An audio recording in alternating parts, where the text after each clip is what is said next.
like to know why none of the guys never told me that you, Miss Ratchet, and the doctors could keep me here till you're good and ready to turn me loose.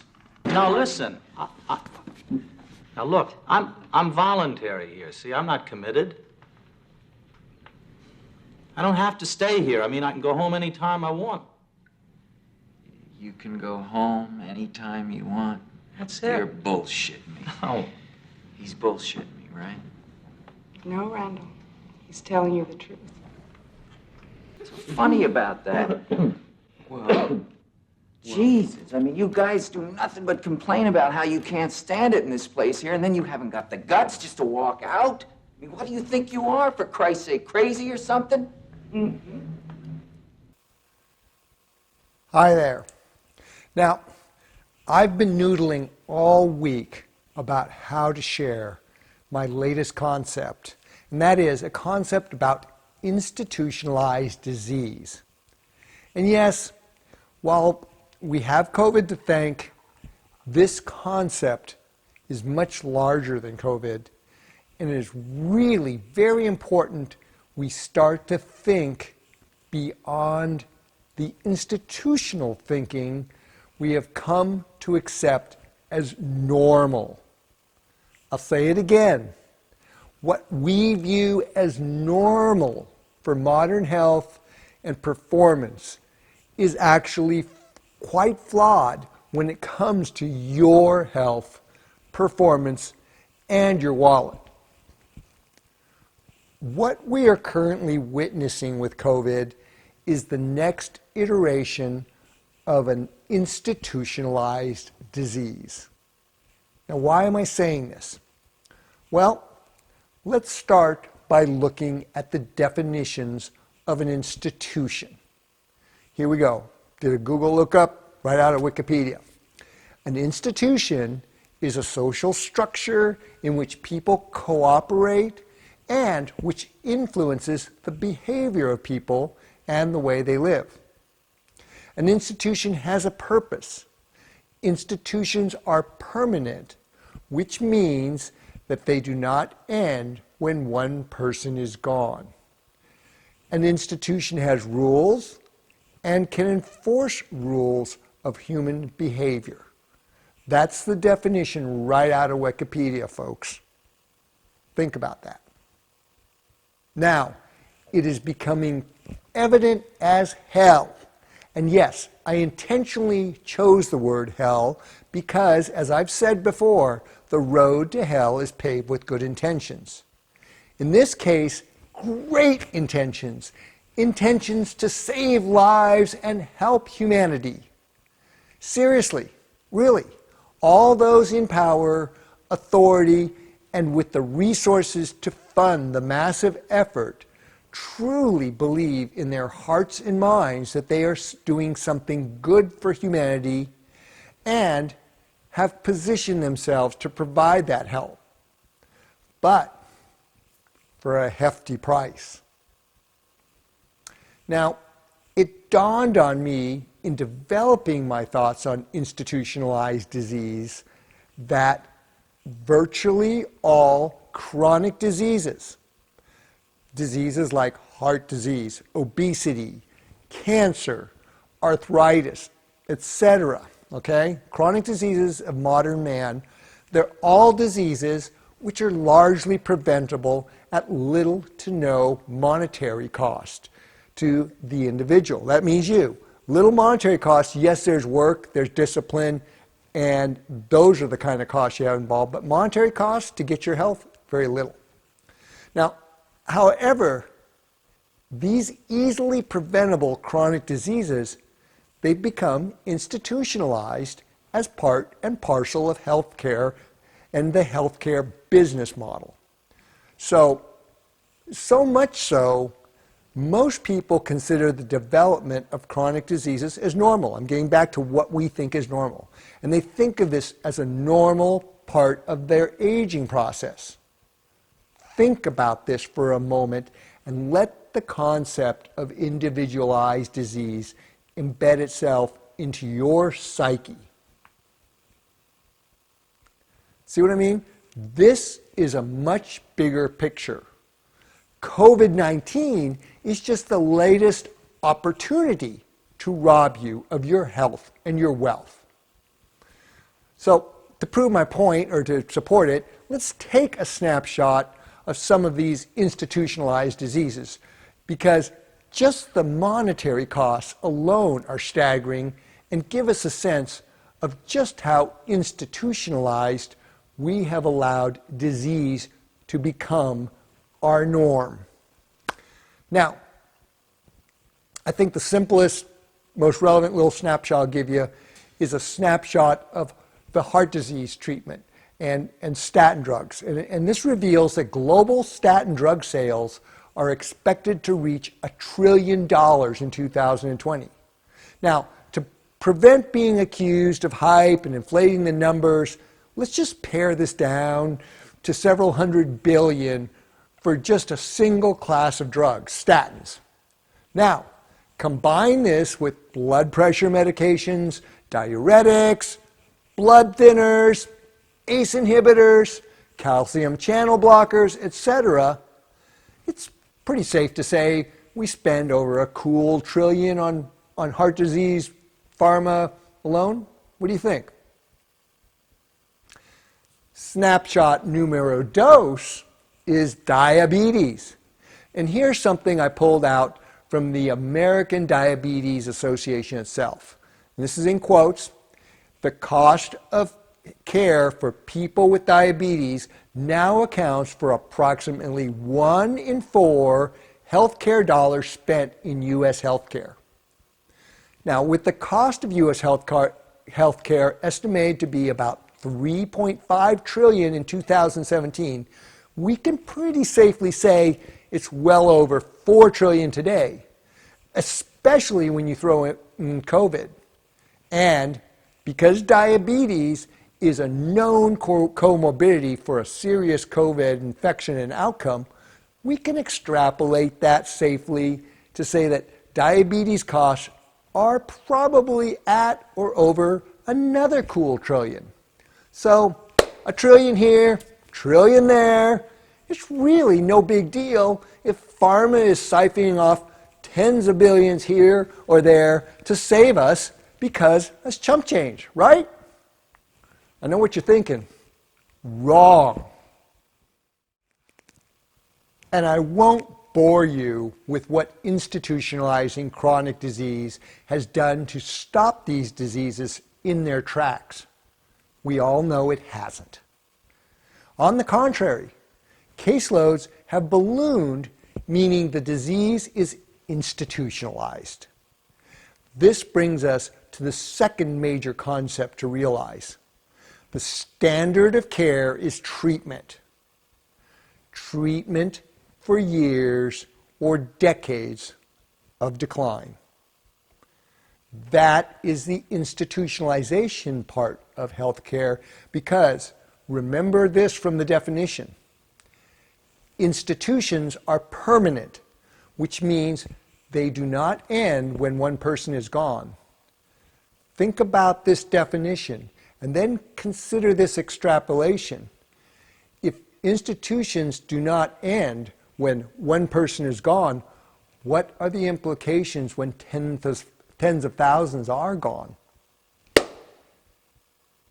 Now, I want people to know this is in no way a condemnation of modern medicine, because in reality, in terms of immediate and acute care, modern medicine is literally a miracle at saving lives and even finding cures.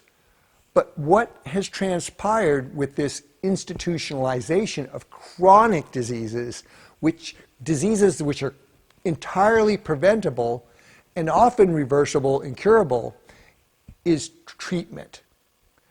Treatment that can last decades.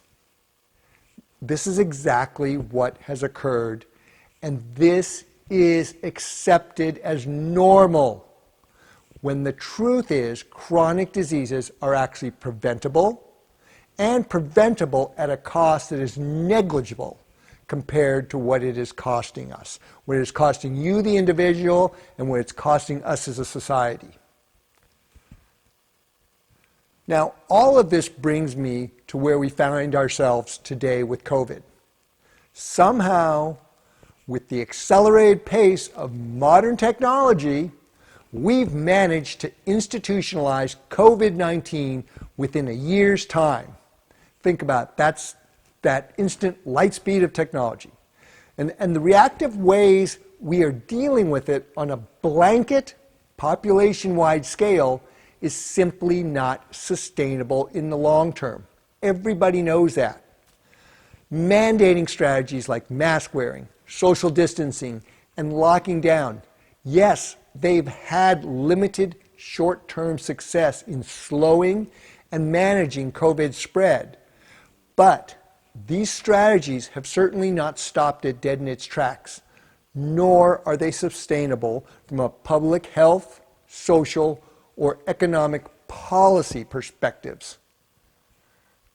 The institutionalizing of COVID is quickly morphing from the current blanket vaccination strategy. It means we want to vaccinate everybody and as much of the population we can now into this let's blanket vaccinate everybody annually. And along with that, we'll have separate vaccinations for each new variant that appears. And the actual data strongly suggests another more strategic and targeted vaccination approach would be much more effective at a vastly lower cost.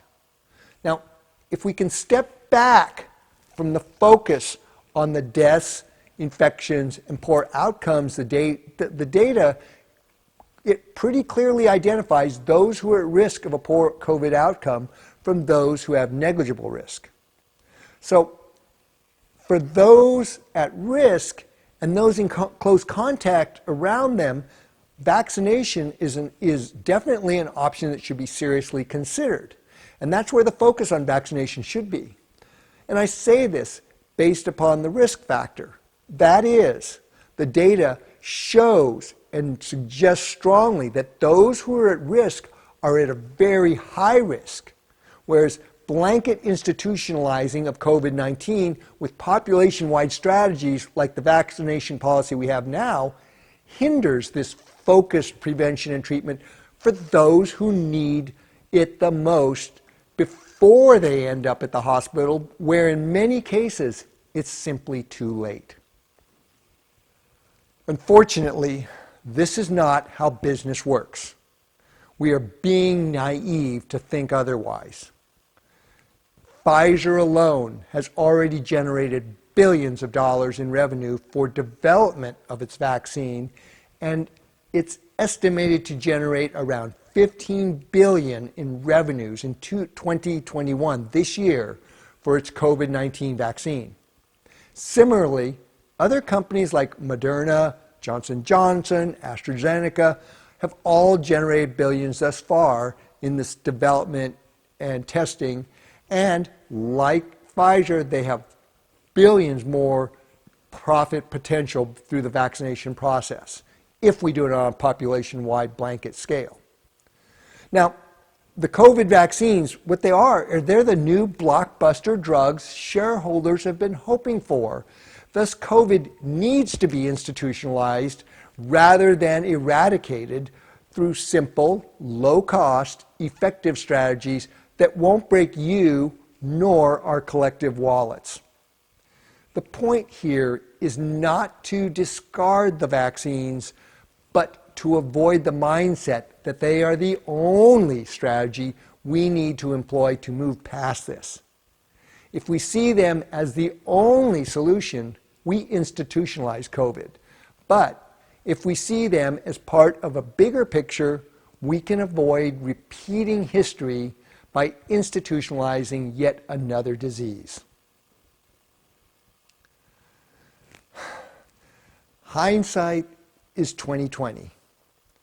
And if you can pry yourself away from the foreboding fear and darkness to see how other preventable chronic diseases have been institutionalized, you will realize we have the information and tools to essentially eliminate this current health challenge rather than institutionalize it. And what do all these institutionalized chronic diseases have in common? Well, it's a lack of metabolic health, and that includes COVID. Or instead of a lack of metabolic health, how my friend Debbie Potts calls it, she calls it metabolic chaos. Doesn't matter if you're an athlete, you can have metabolic chaos. Okay? And because of that, we create our own prison. And once we are all in our cells, we're beholden to those gatekeepers who hold all the power. This is what most of the population has allowed to happen with COVID-19. Yet, there are a few of us escapees out there, like Mike Mutzel or Ivor Cummings or Dr. Masim Malhotra in the UK, and of course myself, along with, yes, that country Sweden, who've all have alternative perspectives on the situation. Perspectives which are consistent with a much deeper dive into that data than simply fearing you in the face with the infection and death counts. Again, it's that murky middle I talk about. COVID is yet another wake-up call to higher health, and for the most part, we're not listening. The way forward is to go back to regain your metabolic freedom by optimizing your fat metabolism. This is the metabolic state nature bestowed upon you through millions of years of evolution. After all, do you want to be institutionalized, or do you want to be metabolically free, like the hundreds of athletes we've helped? I don't need a call to action. COVID is your call to action to obtain the metabolic freedom you not only need, but deserve to have to prevent us from being institutionalized yet again. Now, I'll leave you with this link to a scene from the movie One Flew Over the Cuckoo's Nest to drive the point home. Watch it to the very end and make your escape from being institutionalized today. Thanks very much. Do you want to say something to the group, Mr. McMurphy? Well, yeah. I'd like to know why none of the guys never told me that you, Miss Ratchet, and the doctors could keep me here till you're good and ready to turn me loose. That's what I'd like to know. Well, fine, Randall. That's a good start. Would anyone care to answer, Mr. McMurphy? Answer what? You heard me, Harding. You let me go on hassling Nurse Ratchet here, knowing how much I had to lose, and you never told me nothing. Now, Mac, wait a minute.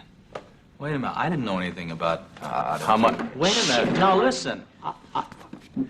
Now, look, I'm voluntary here. See, I'm not committed. I don't have to stay here. I mean, I can go home anytime I want. You can go home anytime you want. That's it. You're bullshitting me. No. He's bullshitting me, right? No, Randall. He's telling you the truth. As a matter of fact, there are very few men here who are committed. There's Mr. Bromden, Mr. Tabor, some of the Chronics, and you.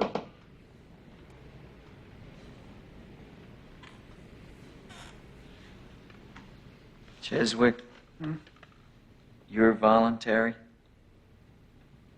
Mm-hmm. Scanlon? Billy, for Christ's sakes, you must be committed, right?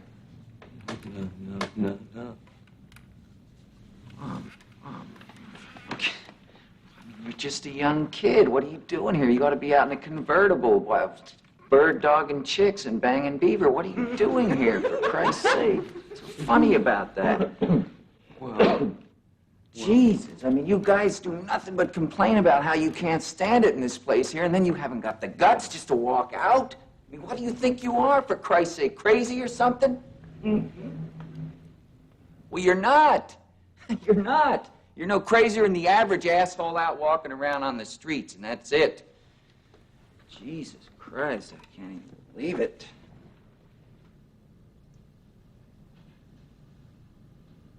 Those are very challenging observations you made, Randall.